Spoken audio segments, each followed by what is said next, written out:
Filosofía de la historia, por Johann Gottfried Herder. 4. Sección primera. Egipto. La providencia siguió tendiendo el hilo del desenvolvimiento desde el Éufrates, el Oxus y el Ganges hasta el Nilo y las costas fenicias. Pasos enormes.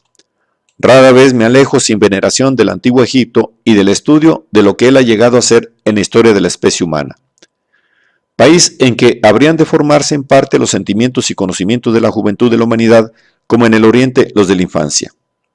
Tan fácil y tan insensible como allá, la génesis era aquí la metamorfosis. El Egipto no tenía praderas, ni vida pastoril. Por lo tanto, se perdió el espíritu patriarcal de la primera vivienda.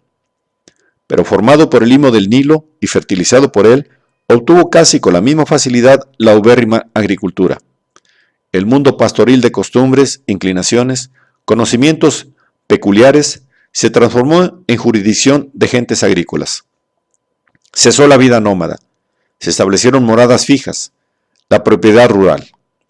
Hubo que medir los campos, determinarle a cada uno lo suyo, proteger a cada uno con lo suyo. A cada uno se lo podía encontrar a su vez en lo suyo.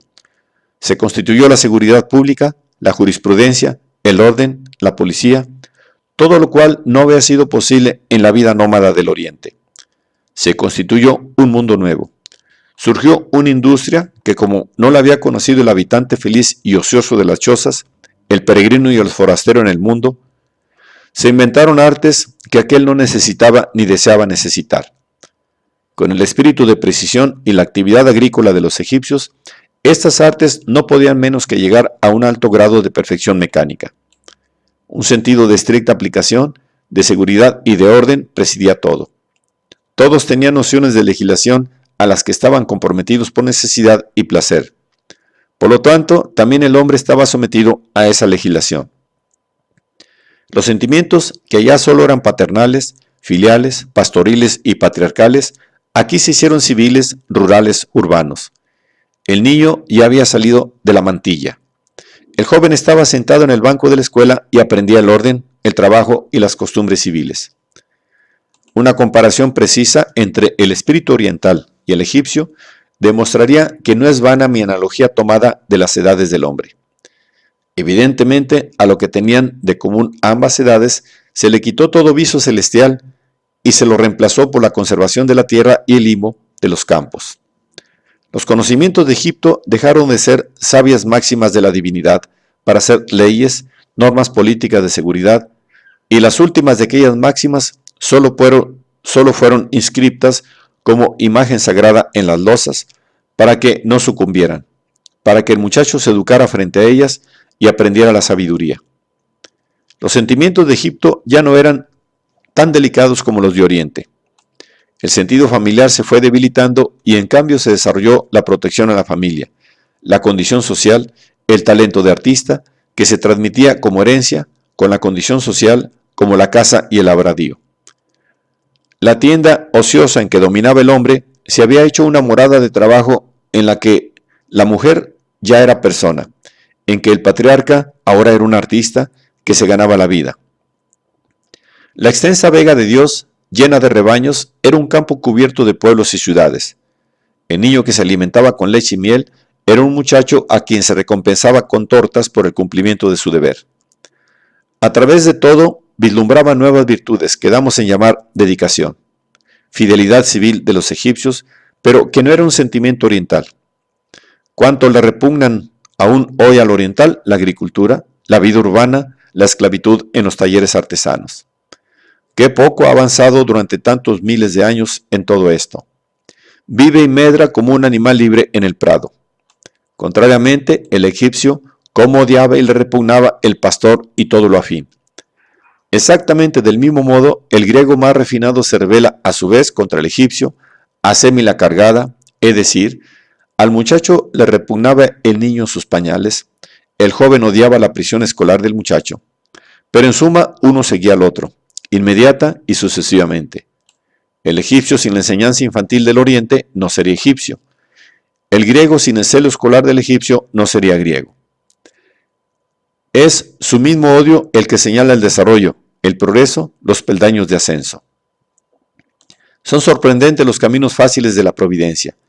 Ella atrajo y educó al niño con la religión, desarrolló al joven exclusivamente de acuerdo a las necesidades y la amable obligación de la escuela. El Egipto no tenía prados naturales. El habitante tenía que aprender, pues, la agricultura.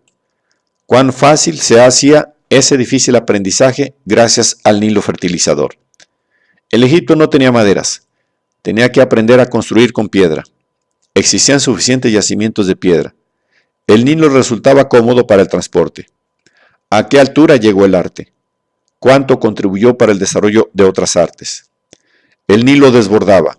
Se requerían mediciones, desagües, diques, canales, ciudades, aldeas. De cuántas maneras estaba apegado a la gleba. Pero a su vez, ¿cuántas organizaciones desarrolló esa gleba? En el mapa se me aparece como una plancha llena de figuras en que todos los sentidos desarrollaron aptitudes. Es tan original este país y sus productos, tan peculiar su raza humana.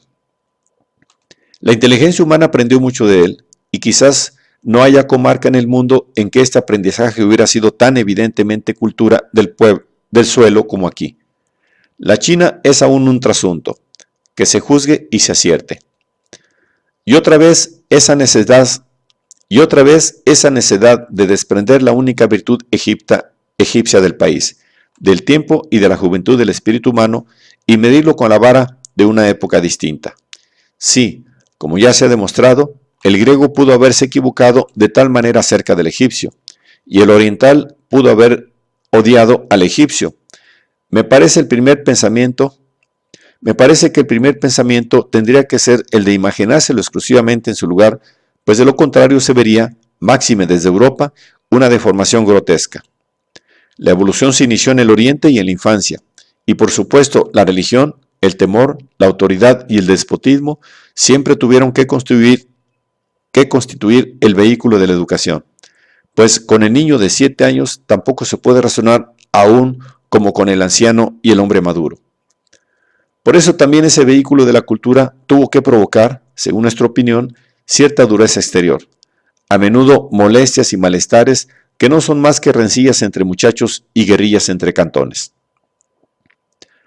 Podrás derramar toda la miel que quieras contra la superstición egipcia y la autoridad sacerdotal, como lo hizo, por ejemplo, ese gentil Platón de Europa, que pretende plasmar todo de acuerdo al modelo griego. Todo estaría muy acertado, todo muy bien si la cultura egipcia hubiera estado destinado a tu país y para tu época. Es cierto que el mantillón del niño le queda corto al gigante y que al joven junto a la novia le resulta repelente el encierro de la escuela. Pero mira, también tu hábito talar le queda grande a aquel. Y no ves tú, que conoces algo de espíritu griego, que tu experiencia cívica, tu deísmo filosófico, las frivolidades, el tráfico en todo el mundo, la tolerancia, la cortesía, el derecho de gentes y como quiera que se llame, ¿todo eso haría del niño un miserable joven aventajado? Tenía que estar encerrado. Había que mantener cierta privación de conocimientos, sentimientos y virtudes para desarrollar lo que había en él y que ahora, en la serie de sucesos mundiales, solo podía desarrollar ese país y ese lugar. Por lo tanto, esas desventajas le significaban ventajas o males inevitables, así como lo son el contacto con ideas extrañas para el niño y las correrías y la disciplina escolar para el muchacho. ¿Por qué quieres desplazarlo de su lugar, de su edad, matar al pobre muchacho? Qué grande es la biblioteca con libros de esa especie. Otras veces los egipcios son presentados demasiado viejos. ¿Y cuánta sabiduría se infiere de sus jeroglíficos, sus comienzos artísticos, sus organizaciones policiales? De pronto se los desprecia frente a los griegos, solo porque fueron egipcios y no griegos, como lo hacían casi todos los admiradores de Grecia cuando regresaban a su país de predilección. Injusticia evidente. El mejor historiador del arte antiguo, Winkelmann, juzgó muy bien las obras de arte egipcias, pero evidentemente según la escala griega, por lo tanto negativamente y en nada de acuerdo a su naturaleza e índole peculiar. Casi cada frase de esta obra maestra trasluce lo evidentemente unilateral y falseado. Lo mismo hace Webb cuando opone la literatura egipcia a la de los griegos. Y tantos otros que han escrito sobre las costumbres y la forma de gobierno egipcias con espíritu demasiado europeo. A los egipcios casi siempre se les considera desde Grecia, es decir, desde una perspectiva exclusivamente griega. ¿Les podría ocurrir algo peor? Pero, querido griego, ¿pretendes que esas estatuas tengan que ser nada menos, como podrías descubrirlo en todo, que modelos de las bellas artes de acuerdo a tu ideal, llenas de encanto, acción y movimiento, de todo lo cual nada sabía el egipcio, o lo cual ni respondía a su finalidad? Eran momias, recuerdos de padres muertos o antepasados, con toda la precisión de sus rasgos faciales, tamaño, de acuerdo a 100 reglas establecidas a las que estaba sujeto el muchacho, es decir, precisamente sin ningún encanto, sin acción, sin movimiento, en postura yacente con las manos y los pies cargados de paz y de muerte, eternas momias de mármol. Mira, era eso lo que debían ser y lo que son en efecto. Lo que son en la técnica suprema del arte, en el ideal de su intención. ¿Cómo se malogra tu hermoso afán crítico? Si con un vidrio de aumento agrandaras 10 veces al muchacho a la estatura de un gigante y lo iluminaras, no habría nada que explicar en él. Habrá perdido su dimensión de muchacho, pero no por eso sería un gigante.